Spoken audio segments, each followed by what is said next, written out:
प्रिय दर्शकों, नमस्कार। एक बार फिर से उपस्थित हूँ आप सबके सामने विश्लेषण जन्म कुंडली का इस कार्यक्रम के अंतर्गत। आज जो आपके सामने कुंडली लेकर के आया हूँ, ये कुंडली आई है मेरे पास हिम्मतनगर, गुजरात से। शुरू करते हैं आज का कार्यक्रम। कहीं नहीं जाना है, बिल्कुल बन के रहिएगा। ये सिंह लग्न की कुंडली है। कुंडली विश्लेषण का वास्तविक और अद्भुत अर्थ ये होता है कि हमारे शरीर के अंदर उपस्थित ग्रह ब्रह्मांड में उपस्थित ग्रहों से किस तरीके से तालमेल बिठा रहे हैं और हमें क्या करने की आज्ञा और किस विषय का अनुकरण करने की सलाह दे रहे हैं। हमारे अंदर जो तत्व के रूप में विराजमान ग्रह हैं और उनके जो आचार्य हैं, उन तत्वों को वो ग्रह के रूप में और उन ग्रहों को तत्वों के रूप में किस तरीके से उनका साम्य हमारे जीवन से बनाया था या समझाया था, ये कुंडली विश्लेषण के माध्यम से पता चलता है। ये कुंडली विश्लेषण सिर्फ बैठे ग्रहों का ऐसे ही दर्शन कर लेना नहीं है, अपितु ये इतना महान विषय है, इसमें आपका परिचय आपसे ही हो जाता है। तकलीफ़ें तब बढ़ती हैं जब आप स्वयं को नहीं पहचानते। आप स्वयं को जान लीजिए, अपनी कुंडली में बैठे ग्रहों के आधार पर अपने गुण दोषों पर चर्चा कर लीजिए और उसके अनुपात में अपनी दवाइयों का सेवन कर लीजिए। दवाइयाँ कुछ विशेष अलग से यज्ञ और अश्वमेघ और राजसु यज्ञ करने को नहीं होती। दवाइयाँ सिर्फ ये होती हैं कि हम वैदिक पद्धति के हिसाब से अपना जीवन जी रहे हैं या नहीं। अगर हम अपने आप को वैदिकीय शास्त्र और शास्त्रोक्त अपने जीवन की जो परंपरा है पुराने हमारे आचार्यों की, उनके कहे अनुसार अगर हम अपने जीवन को एक आरंभ से लेकर के अंत तक उसके हिसाब से चल जाते हैं, तो हमें ग्रहों को मनाने के लिए विशेष यज्ञ और आहुतियों की आवश्यकता नहीं पड़ती। हमें सिर्फ समय पे उठना, समय पे जागना, समय पे सोना, यज्ञ, दान, पूजा पाठ, मंत्र जप, गुरु की आज्ञा, गुरु का आशीर्वाद, गुरु के मंत्रों के जप से ही बहुत सारे ग्रहों के जनित दोष स्वतः समाप्त हो जाते हैं। आइए शुरू करते हैं आज का कार्यक्रम। सिंह लग्न की कुंडली में क्या क्या चीज़ें मिलती हैं, क्या इनका व्यक्तित्व होता है, कौन कौन से ग्रह मारक होते हैं, कौन से ग्रह इस कुंडली के लिए मारक होंगे, कौन सा ग्रह आपकी कुंडली में प्रधान ग्रह बनेगा, आत्मकारक ग्रह क्या है, भाग्येश कैसे बैठे हैं, जीवन का लाभ कैसा है, दाम्पत्य, विचार, शून्यता, स्वास्थ्य, सारी चीज़ों का जहां एक साथ समावेश हो जाता है वो कुंडली विश्लेषण का कार्यक्रम है। द्वितीय भाव में मंगल बैठे हैं हस्त नक्षत्र के, तृतीय भाव में चंद्रमा और राहु का भयंकर ग्रहण, ये जातक को कैसे प्रभावित करेगा ये जानने वाला विषय होगा। चतुर्थ स्थान में कारक होकर के देवगुरु बृहस्पति वृश्चिक राशि में बैठे हैं, जिनके ऊपर किसी भी शुभ ग्रह की कोई दृष्टि नहीं है। इनका असर जातक को कैसे प्रभावित करेंगे। पंचम, षष्ठम, सप्तम स्थान खाली, इसका क्या प्रभाव होगा। अष्टम स्थान में अपने ही कारक क्षेत्र में मीन राशि के नीचाभिलाषी शनिदेव वक्री होकर के पूर्वा भाद्रपद नक्षत्र में किस तरीके का व्यवहार जातक के साथ करेंगे। नवम स्थान में केतुदेव जातक को कितना धार्मिक और अधार्मिक और कितना तात्विक रूप से उसे समझदार बनाएंगे, जबकि दशम और एकादशवें स्थान के खाली होने का प्रभाव जातक को किस तरीके से प्रभावित करेगा। और 12वें भाव में एक साथ तीनों ही ग्रह सूर्य, बुध, शुक्र, जो आकाशीय परिघटना में तीनों एक साथ ही लगभग घुस जाते हैं, मिल जाते हैं, समा जाते हैं, तो कैसा असर जातक के व्यय को करते हैं, ये सारी बातें आपको आज के कुंडली विश्लेषण के कार्यक्रम में समझ में आ जाएंगी। इसके अतिरिक्त अगर सिंह लग्न की कुंडली बनी हो और नवांश कर्क राशि का बना हो जिसमें लग्न में ही शनि बैठे हों, कैसा असर होगा उसका दाम्पत्य के ऊपर। और साथ ही साथ यहाँ लग्न कुंडली के चतुर्थ स्थान के अधिपति अगर दशमांशा कुंडली के लग्नेश बनते हों, जहाँ लग्न में ही शनि और चंद्रमा जैसे दो आपस में शत्रु ग्रह एक साथ बैठे हों, तो उसका विचार कैसे करेंगे, ये सब सारी बातों पे चर्चा आज के कार्यक्रम में होंगी। इससे पहले कि कार्यक्रम शुरू करें, आपको जय श्री कृष्ण अवश्य लिख लेना चाहिए और साथ ही साथ हमारे सोशल साइट जो है वो panditnakulparashar.in को भी जा कर के चेक कर लेना चाहिए। कुंडली विश्लेषण से संबंधित कार्यक्रम अब राशिफल के चैनल पे ही आने लगा है, क्योंकि इससे मुझे दिक्कत होती थी, समय की कमी के कारण मैं प्रायः 3 कार्यक्रम नहीं बना पाता था। इस वजह से मैंने सोचा कि कुंडली विश्लेषण का कार्यक्रम अब इसी चैनल पे डाला जाए। आइए विषय पे लेके आते हैं और अब इनकी कुंडली के पंचांग से आपका परिचय करा देते हैं। अब यहाँ से आगे बढ़ते हैं और इनकी कुंडली के पंचांग से आपका परिचय करा दें। जन्म होता है जातक का श्रावण माह में। श्रावण माह में जन्मे लोग उनके पास ना दूसरों के लिए समय बड़ा होता है, पर कई बार अपने लिए थोड़ा कम होता है। इसमें और भी एक अच्छी बात या बुरी बात ये कह सकते हैं कि उनमें कभी कभी अपने काम को लेकर के उतनी जल्दबाजी नहीं होती जितना दूसरों के लिए होता है। इस वजह से परिवार के लोगों की शिकायतें भी इनसे होती रहती हैं। दूसरा कि ऐसे लोगों के दिमाग में बहुत सारे प्रश्न भी बनते रहते हैं जो श्रावण माह में जन्मे हैं। दक्षिणायन में सूर्य होंगे, जिसके कारण शनि, मंगल, राहु और केतु ये सारे ग्रहों का प्रभाव जन्म कुंडली में तीव्रतम स्थिति से मिलने लगेगा। शुक्ल पक्ष के सप्तमी तिथि, दिन गुरुवार, वार के अधिपति देवगुरु बृहस्पति और इस कुंडली के लिए पंचम के साथ साथ अष्टम भाव के अधिपति हैं।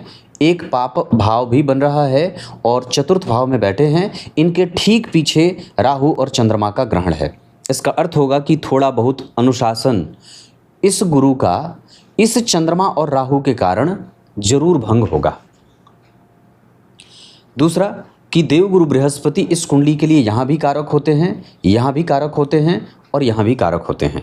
मतलब कोई भी ऐसा अन्य वर्ग चार्ट नहीं बना लग्नेश, लग्न, नवांश और दशमांशा में जहाँ पे गुरु को अच्छे भाव का स्वामित्व तो न मिला हो।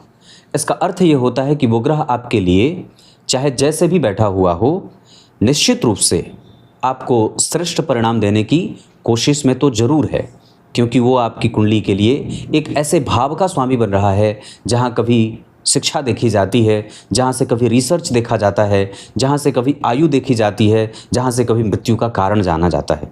तो कहने का अर्थ ये है, तो देवगुरु बृहस्पति वहाँ पे सामान्यतः चतुर्थ भाव में बैठे हैं। केंद्र के 3 घर खाली, त्रिकोण भी खाली, लगभग पंचम भाव खाली है। पंचम भाव के अधिपति चतुर्थ में, केंद्र त्रिकोण का राजयोग बन गया और 2 केंद्र खाली होने से, 3 केंद्र खाली होने से लगभग कुंडली की जो कैपेसिटी होती है वो थोड़ी मिनिमाइज होती है। आगे बढ़ के बात करेंगे शुक्ल पक्ष की सप्तमी तिथि। ऐसी अवस्था में व्यक्ति को प्राइवेट नौकरी या स्वयं का रोजगार, व्यापार करते देखा जाता है। और आगे बढ़ के बात करें चित्रा नक्षत्र, वस्तुतः यह नक्षत्र मंगल का है, पर इसे रोग सूचक नक्षत्र भी कहते हैं। या कई बार ऐसी स्थिति में व्यक्ति को स्किन डिजीज भी होते देखा जाता है, गुप्तांगों में समस्या होते देखी जाती है, कई बार नाभि के नीचे का क्षेत्र परेशान होते देखा जाता है। और इसके जो अधिपति हैं वो तो हैं मंगल, पर इसके स्वामी देवता वस्तुतः विश्वकर्मा भगवान हैं, और जो प्रायः कई बार व्यक्ति को छोटी मोटी बीमारियों से बढ़ा करके बड़ी बीमारियों तक का द्वार दिखा देते हैं। मतलब ओम विश्वकर्मणे नमः, इस मंत्र का जप व्यक्ति को प्रत्येक दिन 108 बार जपना चाहिए।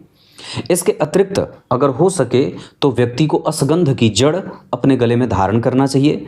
अपने घर में विश्वकर्मा भगवान की पूजा और लाल पुष्प, पीले पुष्प की माला उनकी तस्वीर पे अर्पित करनी चाहिए।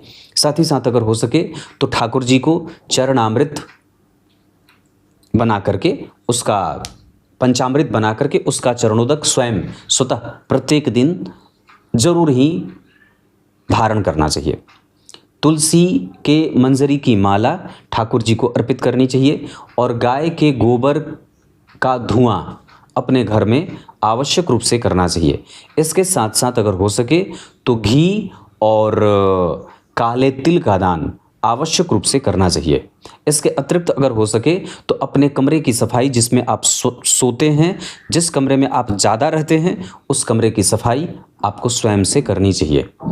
और साथ ही साथ अपने घर के प्रत्येक दिन सायं काल में घी का दीपक निश्चित रूप से जलाना चाहिए। इससे नक्षत्र जनित जितने भी दोष होते हैं वो प्रायः समाप्त हो जाते हैं। साध्य योग और गरकरण होगा, शूद्र वर्ण और राक्षस गण।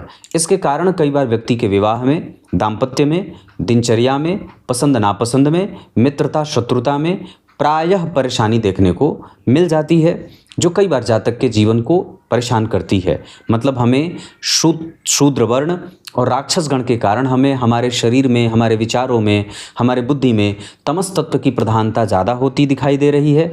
उसको कम करके सात्विकता की तरफ हमें बढ़ना होगा। मतलब आप तमस तत्व की प्रधानता वाले हैं तो अपने आप को पहले राजसिक तत्व की तरफ लेके आएंगे, उसके बाद आप सात्विक प्रवृत्ति वाले व्यक्ति हो जाएंगे। तो अवस्थागत अभी 1995 की कुंडली है, तो हमें अपने आप को बहुत ज़्यादा आलसी, प्रमादी, क्रोधी, लालची, ईर्ष्यालु, स्वार्थी, कट्टरता, जड़ता, प्रमादी, ये सब सारे गुणों को त्यागना होगा और जितना ज़्यादा हो सके अपने आप को धर्म पालन में, मंदिर दर्शन में, बड़ों के आदर में, गुरुजनों के आशीर्वाद के प्रति प्रीति, मंदिर का दर्शन, ब्राह्मणों के प्रति आस्था, गाय की सेवा, माता पिता का आशीर्वाद प्राप्त हो, उनका सम्मान हो, उनकी सेवा हो, उनकी पूजा प्रार्थना होती रहे, आतिथ्य सत्कार होता रहे, पीपल के वृक्ष का लगाना हो सके तो हो जाए, जामुन के वृक्ष का लगाना हो सके तो हो जाए। इसके साथ साथ इतने सारे कृत्य अगर होते रहेंगे तो इस नक्षत्र के जनित जितने दोष हैं जो आपको कई बार हड्डियों से परेशान करेंगे, कई बार पेट से परेशान करेंगे, कई बार कफ जनित बीमारियां देंगे, ये सब नहीं देंगे। दूसरी बात कि ये जो राशि बनी है वो तुला की बनी है, जिसके अधिपति देखिए 12 में बैठे हैं। चंद्रमा और शुक्र का परिवर्तन हो रहा है। ऐसी अवस्था में व्यक्ति सॉफ्ट मेहनत करने वाला होता है, बहुत हार्डवर्किंग नहीं होता।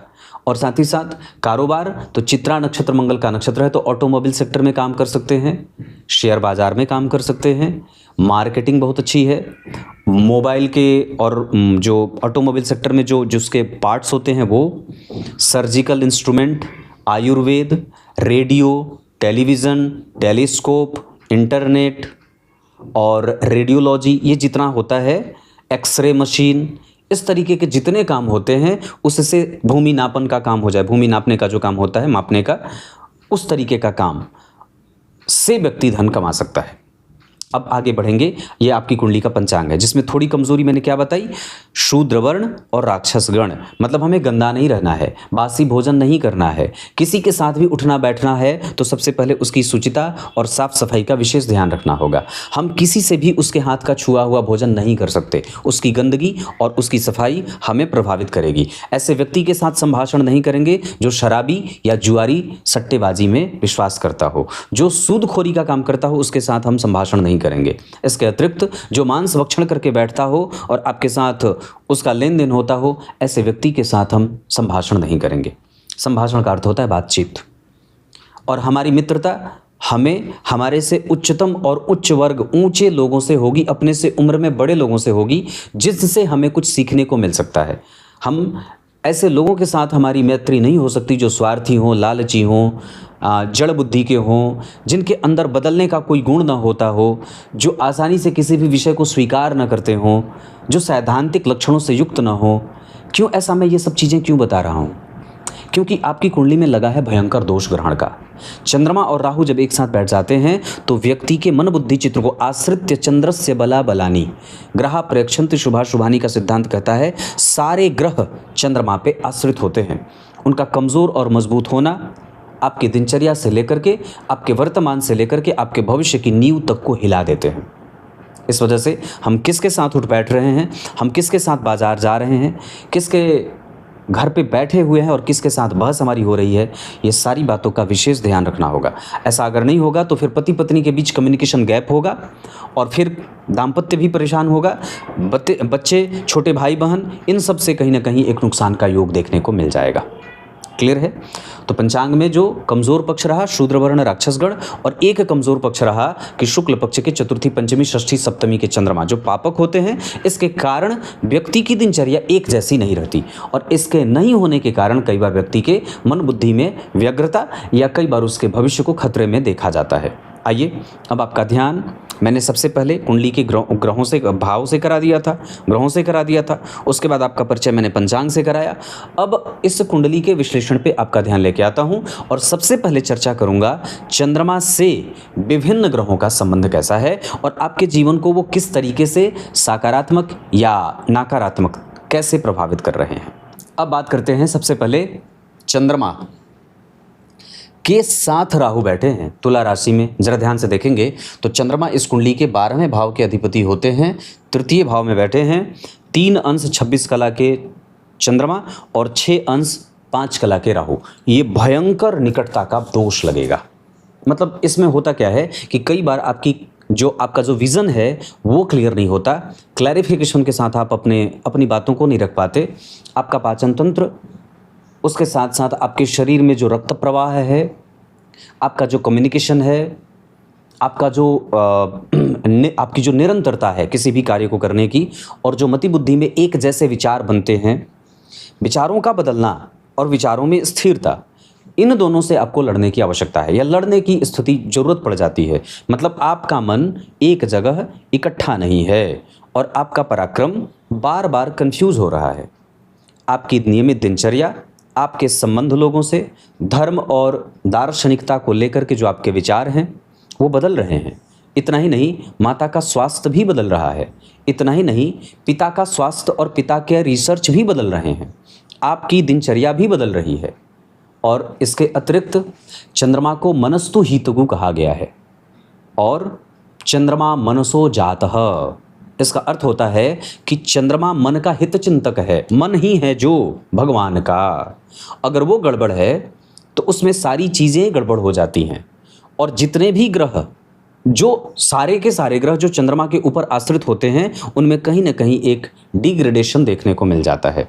उसको ठीक कैसे किया जा सकता है? एकमात्र उपाय, सबसे पहले अपने आप को नियमित दिनचर्या में ढालने की कोशिश करिए। उसके साथ साथ आप जहाँ पे रहते हैं उस जगह के पानी का संरक्षण और जल की बर्बादी, इन पे विचार करने की आवश्यकता है। किसी ऐसे संस्थान से जुड़ जाने की आवश्यकता है जो जल संरक्षण के पीछे काम करता है, या कुछ ऐसे संस्थान आप चाहें तो बना सकते हैं जो जल संरक्षण के क्षेत्र में काम करता हो।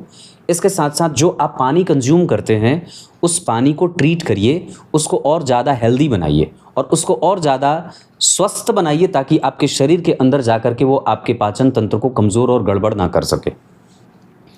उसके बाद हम चावल, अनाज, मीठा जल, दूध, दही, पशुपालन, हरा चारा, इन सभी चीज़ों पे अपनी आमदनी को लगाएंगे। जैसे कोई गोपालक है उसको हम देंगे, जैसे कोई फलदार वृक्ष है हम उसको, उसकी जो रख रखाव के ऊपर अपने पैसे आमदनी के खर्च करेंगे। गाय को पालने में, गाय के दूध में, दही में, इन सभी चीज़ों में हमारे दान की प्रक्रिया बढ़ेगी। इससे ग्रहण दोष समाप्त होगा। इसके अतिरिक्त तांबे का नाग शिव जी को अर्पित करेंगे। इसके अतिरिक्त नियमित दिनचर्या के साथ साथ शिव जी के मंदिर का दर्शन, मंदिर का धोना और सपाट प्रणाम, साष्टांग, तीर्थकोटि सहस्त्राणी तीर्थकोटि शतानि च, महादेव प्रणामस्य कलाम नारहन्तु षोडशी। 16 जन्मों के पुण्य अर्जित और जागृत होते हैं और पाप नष्ट होते हैं जब आप भगवान शिव के सामने जाकर के साष्टांग प्रणाम करते हैं। ये सारी चीज़ें करनी होंगी। इसके साथ शहद का दान, चीनी का दान, ये सब करना होगा। सफ़ेद पुष्प की माला शिव जी को अर्पित करनी होगी। काफ़ी है इतना। चंद्रमा से दूसरे ही घर में गुरु आपको स्थिर मानसिकता का बनाते हैं, एक एक लाइन की बात कहूँगा, और आपके डीप रिसर्च पे आपका फोकस बढ़ाते हैं। साथ ही साथ आपकी पैतृक संपत्ति को वृद्धि में लेके जाते हैं और आपके विचारों में स्थिरता और गंभीरता देते हैं। न्यायप्रियता भी बढ़ जाती है। इसकी दशा काल में ये चीज़ें और भी ज़्यादा देखने को मिल जाएंगी। उसी चंद्रमा से 6 घर आगे जो शनिदेव बैठे हैं वो आपको आपके जीवन में आलस्य की वृद्धि कर सकते हैं और कई बार आपको प्रमादी बना सकते हैं। यहाँ कई बार ऐसी स्थिति होगी जहाँ आपके स्वास्थ्य और आपके स्वभावों में रूखापन भी देखने को मिलेगा, या कई बार यहाँ आपके अंदर ईर्ष्यालु प्रवृत्ति या प्रायः प्रतिस्पर्धा के गुण भी देखने को मिलेंगे। उसी चंद्रमा से 7 घर आगे केतु आपको धार्मिक बना रहे हैं और दान, पुण्य, पूजा पाठ करने वाला, माता और पिता को आपके बारे में चिंतित करने वाला बना देते हैं। इसके साथ साथ चंद्रमा से 10वें स्थान में शुक्र आपको दाम्पत्य में लाभ देते हैं, सुंदर पत्नी का सुख देते हैं। उसी चंद्रमा से 10 घर आगे सूर्यदेव आपके बुद्धि और मति को भ्रमित करते हैं और कई बार आपको आपके ही नेचर के विरुद्ध ले जाकर के खड़ा कर देते हैं। कई बार जीवन में ऐसी परिस्थिति बनेगी जहां आप 2020 में किसी एक विषय पे लड़ रहे थे, 2025 आते आते आप उसी विषय से स्वतंत्र हो गए। मतलब परिस्थिति बदल गई तो विचार बदल गए, लोगों का प्रभाव बदला, आपके विचार बदल गए। आप बदल रहे हैं, आपके इष्ट मित्र, सगे संबंधी, रिश्तेदार बदल रहे हैं, आपकी मैत्री बदल रही है, आपकी शत्रुता बदल रही है। जो कल पीछे शत्रु था वो आज मित्र है, जो कल पीछे मित्र था वो आज शत्रु हो गया है। ये क्यों होता है? ये चंद्रमा से सूर्य के 10वें स्थान में होने के कारण होता है। इसका और भी व्यापक असर जो बहुत प्रायोगिक रूप से अगर समझा दें तो यहाँ पे व्यक्ति अपने मति बुद्धि का कई बार सतत सही इस्तेमाल करने में असफल होता है। इस वजह से हमें अपने नियमित दिनचर्या का पालन करके और रूटीन लाइफ को जीने से बहुत ज़्यादा इसमें सामरिक माहौल विकसित होने में आपको लाभ होगा। उसके बाद चंद्रमा से दशम स्थान में बुधदेव आपको निर्णय लेने में कंफ्यूज करते हैं और कई बार आपको उस जगह पे आपका दिमाग लेके जा रहे हैं जहां जाने की कोई आवश्यकता नहीं है। और उसी चंद्रमा से 12वें घर में मंगल आपके साहस, बल, पराक्रम और धैर्य की हानि कर रहे हैं और कई बार उसमें एकजुटता दिखाने से उनको दिक्कत हो रही है, या कई बार आपके जो भाई बहन के साथ संबंध है, जो आपका पराक्रम है, वो कई बार कंफ्यूज हो रहा है और हम अपने व्यय पे या अपनी ऊर्जा के नियंत्रण पे या उस पे ऊर्जा पे नियंत्रण स्थापित नहीं कर पा रहे हैं। मतलब हमें ये पता नहीं है कि कई बार हम जिसे हमें सहयोग देना चाहिए, कई बार हम उसे तकलीफ़ दे देते हैं और कई बार हमें जिसको समझाने की आवश्यकता होती है, उंगली दिखाने की आवश्यकता होती है, हम उसके साथ कई बार समझौता कर लेते हैं। मतलब बाहर से देखने पे क्रोधी हैं पर अंदर से उतने ही शांत और शांत स्वभाव के हैं। हमें यहाँ पे अपने जो स्वभावों को, जो कई बार गर्म दिमाग का है, कई बार बद दिमाग है, कई बार शांत है, उसमें बैलेंस करने की आवश्यकता होगी। जैसे कई बार आपने लोगों को देखा होगा जो पीठ पीछे किसी के बारे में कहते होंगे कि अगली बार वो समझ में आएगा तो मैं उसको सिखा दूंगा या उसको बता दूंगा कि ऐसा कर दूंगा, पर जैसे ही वो व्यक्ति सामने आता है तो शांत हो जाता है। ऐसी प्रवृत्ति देखने को मिलती है। तो ये आपकी कुंडली का चंद्रमा जो आपके ग्रहों के साथ ऐसे संबंध बना करके आपके नेचर को ऐसे प्रभावित कर रहे थे। अब बात करेंगे एक एक ग्रह जो विभिन्न नक्षत्रों में बैठे हैं, उनके ऊपर आपका ध्यान लेके आते हैं। अब बात करते हैं नक्षत्रों की। सबसे पहले बात होगी भगवान सूर्य, जो इस ज्योतिष परंपरा के आरंभ के सबसे पहले आचार्य हैं। सबसे पहले मतलब ज्योतिष का जो आरंभ हुआ वो भगवान सूर्य से ही हुआ। सूर्यो पितामहो व्यासः, है ना, आचार्य पाराशर ने लिखा। या फिर इसमें जितने भी अब आचार्य पाराशर ने क्या लिखा, ये मतलब एक आचार्यों की श्रृंखला है। ज्योतिष के जो 18 आचार्य हुए ज्योतिष शास्त्र के, उसमें ये सूर्य सबसे पहले नंबर के आचार्य हैं, जिन्होंने अपने अंश मात्र से मयासुर को इस ज्योतिष विद्या का ज्ञान कराया था। मयासुर नाम का दैत्य था, उसने बड़ी भीषण तपस्या की। उसके बाद भगवान सूर्य को उसने प्रसन्न किया और उसके बाद उनसे अपने अंश मात्र से भगवान सूर्य ने उस मयासुर को ज्योतिष जैसे विषय का ज्ञान कराया था। तो भगवान सूर्य जो हैं वो इस कुंडली के लिए कौन बनते हैं, लग्न के अधिपति। ये बहुत अच्छी बात है कि केंद्र में स्थिर राशियां बनी हैं, यहाँ पे चर प्रकृति की राशियां बनी हैं, यहाँ पे वापस स्थिर प्रकृति की राशियां बनी हैं। इसका अर्थ क्या है, नौमांश कुंडली चर प्रकृति का बन रहा है, मतलब वो चलायमान है, उसकी कोई भी समस्या बहुत लंबे समय तक नहीं चलेगी, या कोई भी खुशी हो या कोई भी गम हो, कोई भी परेशानी हो, वो बहुत ज़्यादा आपको परेशान नहीं करेगी। वो वो चलायमान है, वो स्थिर नहीं है, वो बैठा हुआ नहीं है, वो घुरमुट नहीं लगाया है। और ऊपर से बहुत अच्छी स्थिति है कि गुरु शुक्र केंद्र में है, बहुत अच्छी स्थिति है कि बुध केंद्र में है। तो 3 तो शुभ ग्रह वैसे ही केंद्र में हो गए। नवांश कुंडली को अगर झट से समझना हो तो शनि योग कारक ग्रह होकर के, योग कारक बोल रहा हूँ, सप्तमेश होकर के लग्न में बैठ गए और जन्म कुंडली के 12वें के साथ साथ तीसरे भाव के स्वामी होकर के मित्र की राशि में बैठ गए बुधदेव। हालांकि इसे मैं कमज़ोर नहीं कहूँगा क्योंकि शुभ ग्रह की राशि लग्न में बनी है, शुभ ग्रह की राशि लग्न में बनी है। यहाँ पे योग कारक ग्रह मंगल होते हैं जो इस कुंडली के लिए एकादशवें भाव में बैठ करके अपने ही पंचम भाव को देख रहे हैं। चंद्रमा और सूर्य वृश्चिक राशि में बैठे हैं, जहाँ पे कई बार थोड़ा बहुत संघर्ष यहाँ पे दिखाई दे रहा है। हालांकि सामान्यतः चतुर्थ स्थान के बलवान होने से उसमें भी कमजोरी ही रहेगी, लेकिन यहाँ पे अगर इस भाव के स्वामी इसे नहीं देखते मंगल, तो ये और भी ज़्यादा कठिन बात हो जाती। पर मंगल की दृष्टि इस भाव पे है, इस वजह से कम वो प्रेम, दया, सहिष्णुता और कृतज्ञता के साथ साथ संतान आदि में विलक्षण प्रभाव देंगे। पर संघर्ष भी जारी रहेगा क्योंकि वहाँ पे सूर्य और चंद्रमा एक साथ बैठे हैं। राहु का प्रभाव घर्षण दे रहा है, जिसके कारण कई बार संतान उत्पत्ति में दिक्कत हो सकती है। कुंडली नहीं मिला करके करने से संतान में, और जितना प्रेम व्यक्ति देगा उतना प्रेम उसे मिलेगा नहीं। पर मैं बात नक्षत्र की कर रहा था। तो सूर्य इस कुंडली में यहाँ पे भी दशम स्थान के अधिपति हैं, स्वग्रही हैं। यहाँ पे भी लग्न के अधिपति हैं, 12वें हैं। लग्नेश 12वें, एक सामान्य परिणाम जो भाव के आधार पर होगा कि व्यक्ति के जीवन में उसको इकट्ठा होने में दिक्कत होगी, ये अवयोग होता है। हालांकि फिर भी सूर्य, बुध और शुक्र का 12वें भाव में एक साथ बैठना व्यक्ति के जीवन में स्थिरता को अव्यवस्थित करता है और विलंब का सामना करने पे विवश करता है। इतना ही नहीं, व्यक्ति के नेचर को भी कई बार ये प्रभावित करता है और आमदनी और व्यय ये दोनों परस्पर जीवन में बने के बने रहते हैं। यहाँ पे कई बार आपको अपने जीवन में जो स्थिरता प्राप्त करनी हो उसके लिए आपको चाल चलनी पड़ती है और बहुत मेहनत करनी पड़ती है।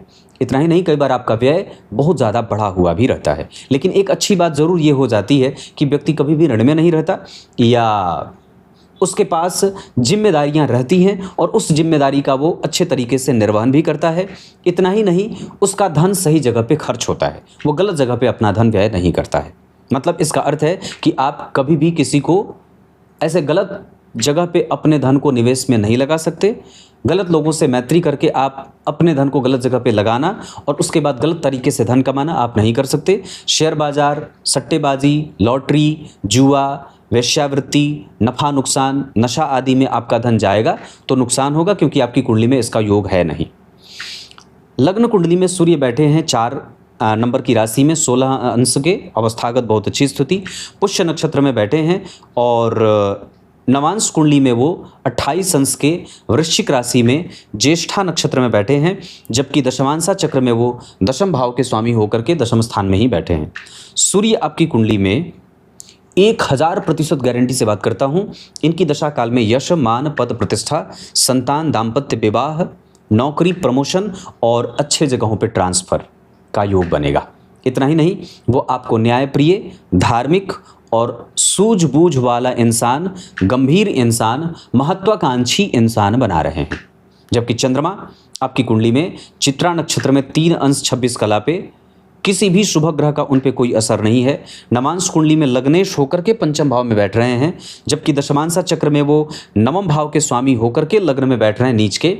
पर फिर भी मैं समझता हूँ कि चंद्रमा की दशा में कम से कम आपका धन व्यय बढ़ेगा, मेहनत बढ़ेगी, इरिटेशन होगा, घबराहट, बेचैनी हो सकती है, पर भाग्य का साथ फिर भी आपको मिलता रहेगा। मंगलदेव आपकी कुंडली में हस्त नक्षत्र में 13 अंश के कन्या राशि में सिंह लग्न की कुंडली के लिए भाग्य भाव के और चतुर्थ स्थान के अधिपति होकर के द्वितीय भाव में माता से सुख देंगे, आपके धन को बचाने की पूरी कोशिश करेंगे। मंगल की दशा में धन बचेगा और इतना ही नहीं, उस मंगल की दशा में व्यक्ति का यश, मान, पद, प्रतिष्ठा, संतान, क्रिएटिविटी, खेल और आत्म स्वाभिमान की वृद्धि होगी। और इतना ही नहीं, वो आपकी इच्छाओं की पूर्ति भी अपनी दशाओं में कराएंगे। मंगलदेव हस्त नक्षत्र में बैठ करके आपको चीज़ों को स्पष्ट तरीके से समझने वाला, बिल्कुल भी कंफ्यूजन पैदा नहीं करने वाला इंसान बना देते हैं। व्यक्ति जहाँ पे भी हाथ रखेगा मंगल की दशा में, उसमें से वो परिणाम प्राप्त कर ही लेगा। मंगल की दशा में सफलता के कई गुना योग बन रहे हैं। बुधदेव आपकी कुंडली में लाभ और धन के अधिपति होकर के 12वें में बैठे हैं। 12वें भाव में जाना बहुत अच्छा नहीं होता, लेकिन फिर भी इनके कुछ अच्छे परिणाम भी देखने को मिल जाएंगे। 12वें भाव में सूर्य, बुध और शुक्र के कारण कम से कम व्यक्ति हाजिर जवाब तो जरूर होता है। परिस्थिति के हिसाब से वो अपना संतुलन बनाने में सफल होता है। वक्त के हिसाब से बदलाव उसे पसंद है और वो उसमें सफल भी होता है। शत्रुओं को पहचानने की शक्ति बुध की दशा में, अपने लाभ और हानि को समझने की शक्ति बुध की दशा में बहुत अच्छी मिल जाती है। वो बुध आश्लेषा नक्षत्र में 23 अंश के बैठे हैं। नवांश चक्र के आधार पर वो मकर राशि में बैठ रहे हैं। बुध की दशा में व्यापार, दिनचर्या, संतान और इसके साथ साथ पड़ोसियों के साथ संबंध और बीमारियां ठीक होने का नाम लेंगी। उसी के साथ साथ बुध की दशा में अगर आप चाहें तो व्यापार भी कर सकते हैं, लेकिन बुध की दशा में ऋण का लेना देना नुकसानकारक हो सकता है। इस वजह से वहाँ पे आपको सावधान होना होगा। बहुत ज़्यादा हमें बुध की दशा में तर्क वितर्क किसी से नहीं करना चाहिए। जबकि देवगुरु बृहस्पति आपकी कुंडली में वृश्चिक राशि में 11 अंश 43 कला, अनुराधा नक्षत्र में, और शनि जो बैठे हैं वो पूर्वा भाद्रपद में बैठे हैं। इसका अर्थ होगा कि गुरु और शनि का जो न्यायिक परिवर्तन हो रहा है वो आपके जीवन को एक ऊंची सफलता, ऊंची न्यायप्रियता, धर्म हो जाए, विज्ञान हो जाए, कॉलेज हो जाए, विश्वविद्यालय हो जाए, प्रोफेशन हो जाए, सैनिक हो जाए, न्याय का क्षेत्र हो जाए, दर्शन का क्षेत्र हो जाए, पढ़ाने का, ये सारा ये गुरु और शनि आपको दे रहे हैं।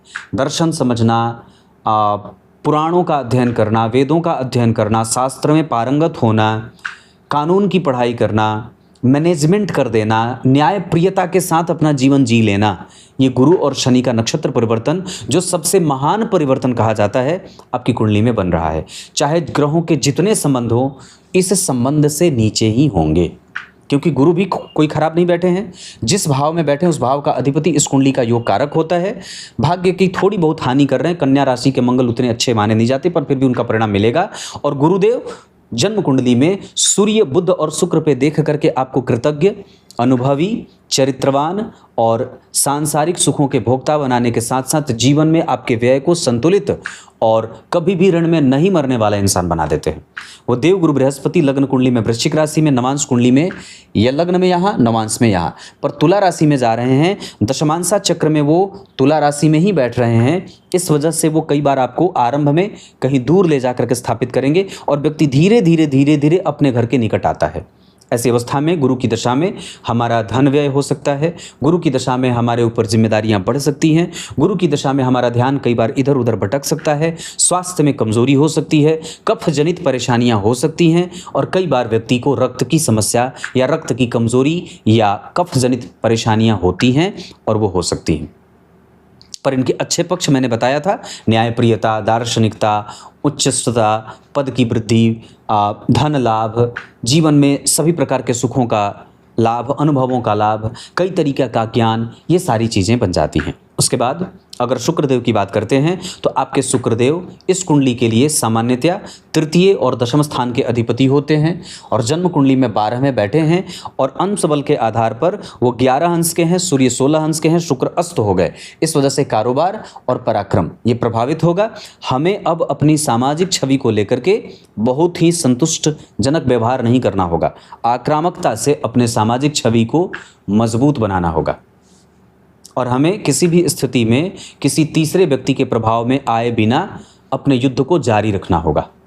और इतनी ही बात नहीं है, यहाँ पे जन्म कुंडली में दशम स्थान के अधिपति 12वें भाव में अस्त हो रहे हैं, तो यहाँ पे आपके पिता के साथ आपके संबंध और आपके पिता की वास्तविक चिंता क्या है, इसको जानने की चेष्टा भी करनी होगी। इतना ही नहीं, आपकी जिम्मेदारियाँ, आपका व्यय और आपके पिता जो आपके ऊपर व्यय कर रहे हैं उसका सही सदुपयोग, ये सब शुक्र की महादशा अंतर्दशा में हमें ध्यान रखने की बात होगी। शुक्रदेव कर्क राशि में बैठे, नवांश कुंडली में वो तुला में जा रहे हैं। शुक्र की दशा में धन लाभ, भवन भूमि वाहन, संतान, दाम्पत्य और बहुत छोटी अवस्था में ही जननांगों का एक्टिव हो जाना, बहुत ध्यान से समझिएगा। शुक्र जो सूर्य और बुध के साथ बैठे हैं और राहु और केतु के एक्सिस में आ रहे हैं, चंद्रमा और राहु केतु उनसे चतुर्थ स्थान में ग्रहण बना रहे हैं, गुरु जन्म कुंडली में अष्टमेश होकर के उनको देख रहे हैं। इसका अर्थ होगा कि व्यक्ति बहुत छोटी अवस्था में ही काम के भाव से परेशान होगा और आत्मरति के पीछे भागने लगता है, मैथुन करने लगता है। इससे बचना होगा, बिल्कुल स्पष्ट बोल रहा हूँ। मैथुन ना करें, ब्रह्मचर्य का पालन करें, सूर्य को अर्घ दें, सूर्य को साष्टांग प्रणाम करें। इसके साथ साथ अच्छे ग्रंथों का अध्ययन करें और अपने ब्रह्मचर्य के बल पे अपने दुश्मनों को हराने की ताकत पालें, क्योंकि शुक्रदेव ऐसी स्थिति में आपको ले जाकर के खड़ा कर सकते हैं। बाकी ऐसी स्थिति के आधार पर शुक्रदेव की दशा में हमें कई बार ऋण में जाना, अपने अतिरिक्त व्यय के कारण अपने व्यय को बढ़ा करके ऋण में जाने का योग बन रहा है, हमें वहाँ से सावधान होना होगा। शनिदेव की बात करेंगे, अष्टम भाव में बैठे हैं। आपकी समस्या को कई बार वो लंबा खींच सकते हैं, पर यह बात है कि आयु भी दे रहे हैं, पर यह बात है कि वो आपके जीवन में विषम परिस्थितियों का निर्माण भी कर रहे हैं। क्यों कर रहे हैं? क्योंकि शनि और मंगल आमने सामने हैं।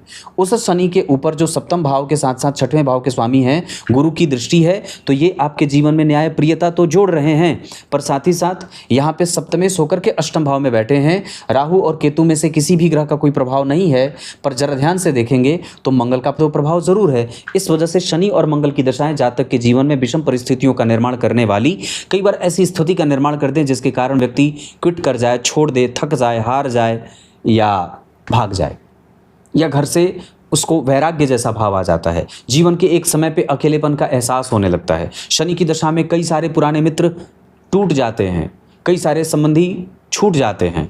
ऐसी स्थितियां शनि की दशा काल में होंगी और व्यक्ति संपूर्णतया एकाकीपन की स्थिति में चला जाता है। जब तक कोई काम हो ना जाए तब तक किसी से उस बारे में विचार नहीं करना है, न तो किसी को बताना है।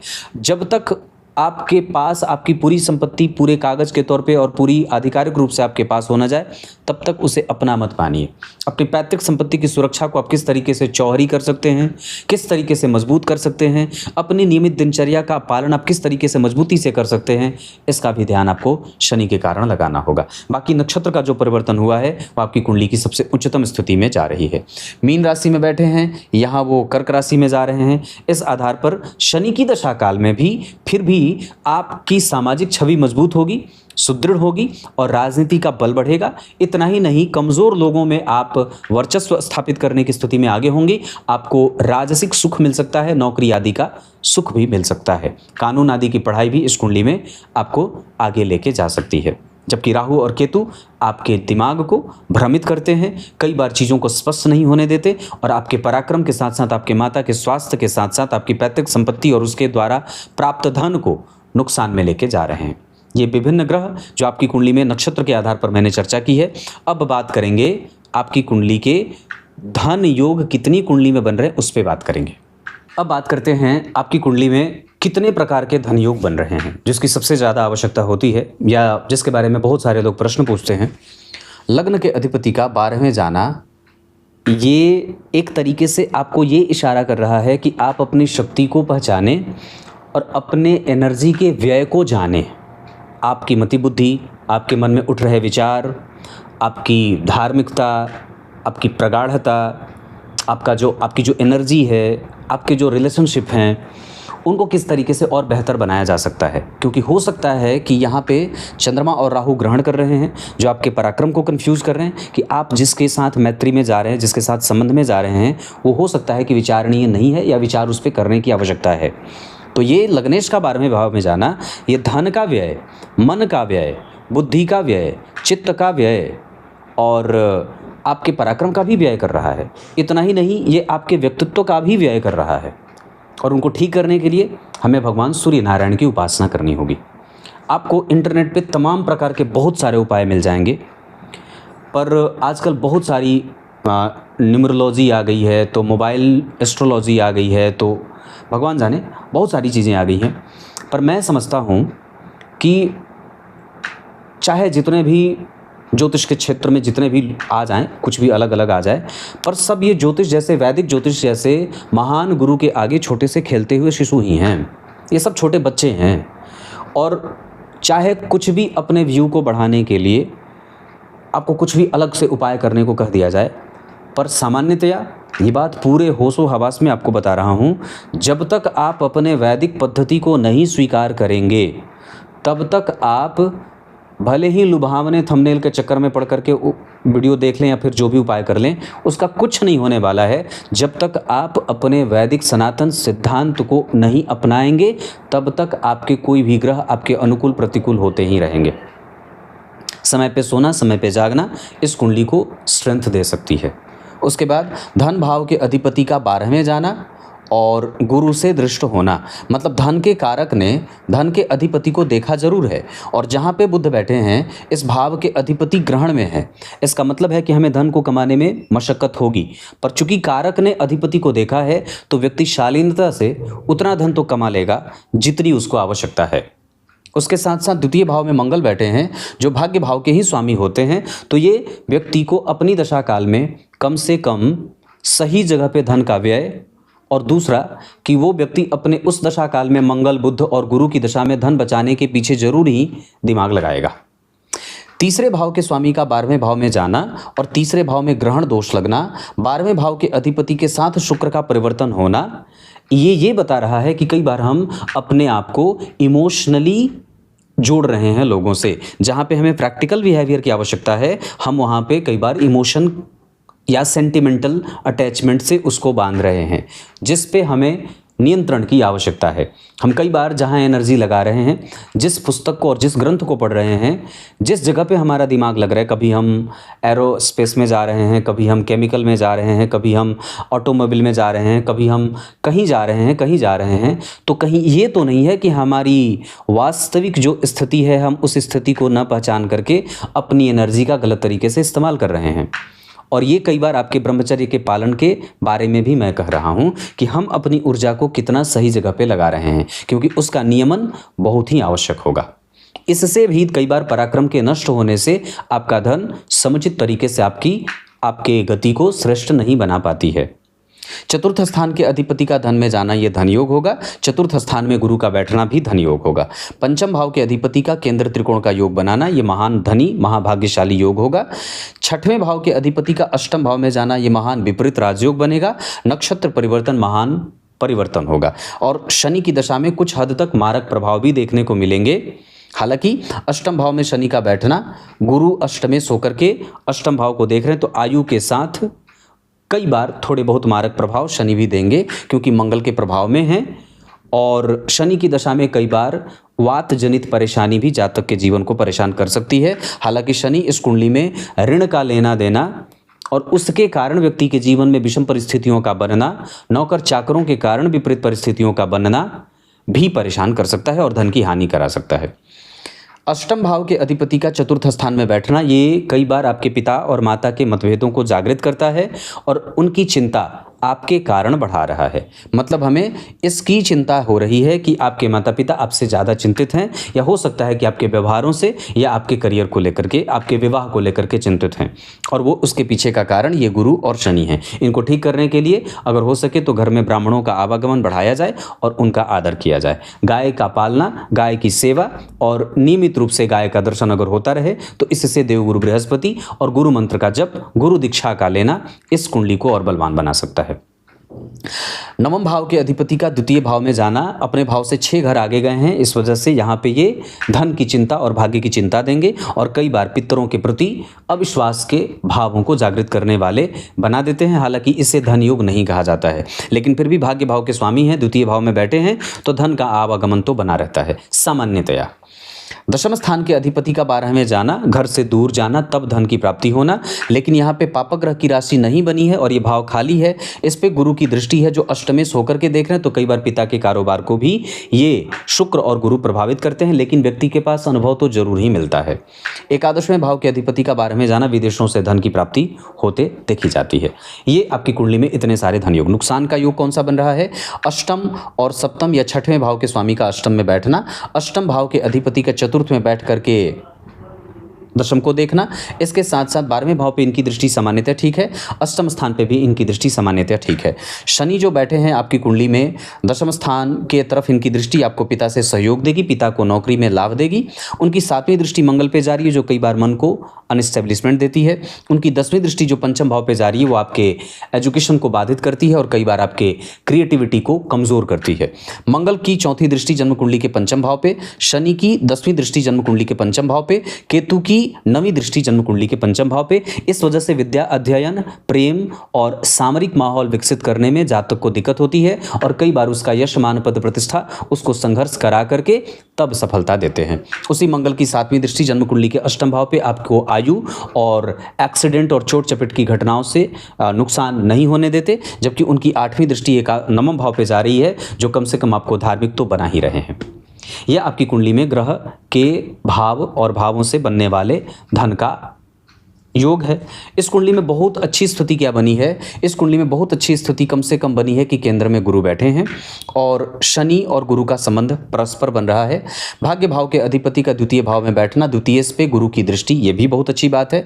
कमजोर पक्ष ये बनेगा कि सूर्य और बुध 12 में गए हैं, पर फिर भी ये कम से कम दृश्य क्षेत्र में बैठे हैं तो ये आपकी बुद्धि को जागृत रखते हैं। हालांकि कई बार व्यक्ति को ऐसा करते हुए देखा जाता है कि जहाँ उसको बुद्धि लगाना है, जहाँ तर्क करना है, वहाँ नहीं करेगा और गलत जगह पर बुद्धि और अपनी एनर्जी डाल रहा है।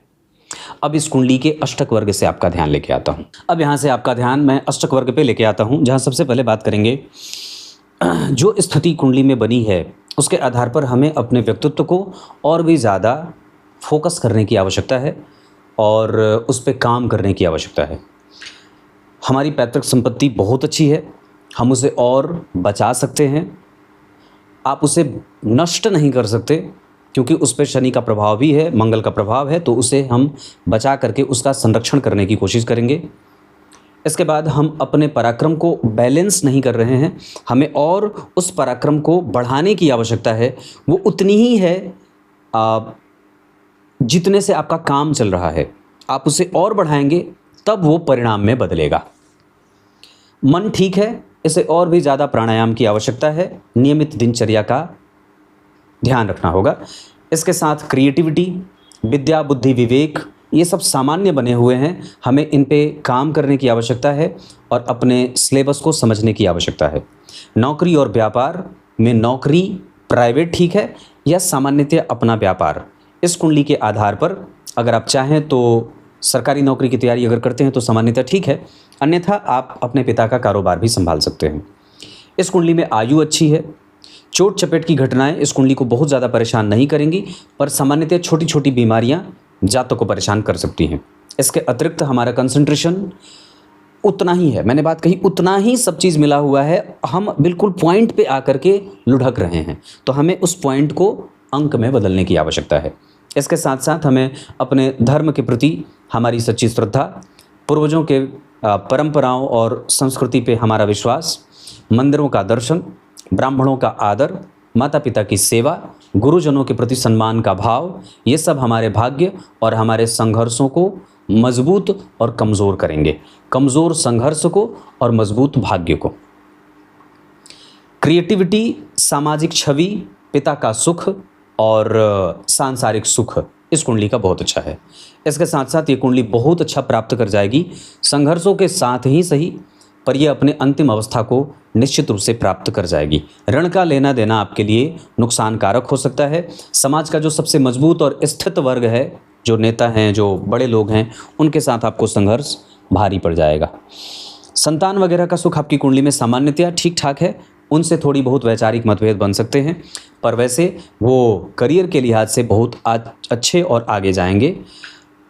इसके साथ साथ आपकी कुंडली में लाभ, करियर, दाम्पत्य, यशस्विता और दार्शनिकता बहुत अच्छी है, समस्या को समझने की शक्ति अच्छी है।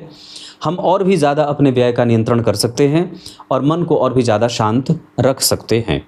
इसके आधार पर अगर बात करते हैं तो सूर्य और चंद्रमा के आधार पर जो स्थिति दिखाई दे रही है उसमें देवलोक से हमारी आत्मा आई है और वापस अगर बहुत अच्छा सत्कर्म न किया गया तो कई बार ये वापस मृत्यु लोक में आने वाली बन रही है। विद्या अध्ययन में हमें और भी ज़्यादा मेहनत की आवश्यकता है। इसके साथ साथ अगर मैं बात करता हूँ तो चलित चक्र पे एक बार आपका ध्यान लेके आता हूँ। चलित चक्र में कोई भी ग्रह बदल नहीं रहा और ये आपकी कुंडली की सबसे अच्छी बात है। आपकी कुंडली में बुध का प्रभाव बहुत अच्छा बन रहा है। शनि कभी कभी शत्रुता दिखा रहे हैं कारकांसा कुंडली में। अनुभव, करियर का सुख और पद की वृद्धि और पद के प्राप्त का योग आपकी कुंडली में अच्छा है। किसी के डिप्लोमेसी के शिकार न हो, इस वजह से सूर्य की आराधना करें। इसके साथ साथ अगर मैं बात कर रहा हूँ तो अष्टक वर्ग की बात हो गई। अब एक बार होरा चक्र की बात कर लेता हूँ। उसके आधार पर शनि, मंगल, शुक्र और गुरु आपको मानसिक शांति और धन देने वाले ग्रह बन रहे हैं, जबकि सूर्य, बुध, राहु, केतु और चंद्रमा इरिटेशन के साथ धन देने वाले बन रहे हैं। ये कई बार थोड़े बहुत मेहनत करवाने वाले प्रभाव में जा रहे हैं। माता ज़्यादा न्यायप्रिय हैं। पिता के साथ आपके संबंध अगर अच्छे होंगे तो करियर में ऊंचाई की प्राप्ति होगी। इतनी सारी बातें मैंने बताई। नक्षत्र के आधार पर बात करता हूँ तो चित्रा नक्षत्र में दान करें। अनुराधा, पुष्य, हस्त, अश्विनी, स्वाति और पुनर्वसु के साथ मृगशिरा किसी भी कार्य को करने के लिए उत्तम रहेंगे। दिन गुरुवार और रविवार के साथ मंगलवार। मित्रता धनु, मेष और मिथुन वालों से, शत्रुता तुला, कुंभ और कर्क वालों से न करें। घर जिसमें आप निवास करना चाहते हो तो मीन, मेष, वृष, मिथुन, कर्क, सिंह, कन्या, तुला। उत्तरी या दक्षिणी दोनों में से अगर बात करें तो उत्तरी क्षेत्र का मकान बहुत अच्छा रहेगा। धन कमाने के लिए आपकी कुंडली दक्षिण और पूर्व की तरफ जा सकती है। विवाह अगर करना हो, कर्क राशि कर्क लग्न, तुला राशि तुला लग्न, मेष राशि मेष लग्न की जातिकाओं से विवाह किया जा सकता है। विवाह की दिशा पश्चिम हो हिम्मतनगर से तो ज़्यादा बढ़िया रहेगा। इस कुंडली के आधार पर लग्न का मान 11 अंश का है, जो आपको सोफिस्टिकेशन का इशारा कर रहा है। इतनी सारी चीज़ें। तब तक के लिए बहुत बहुत नमस्कार।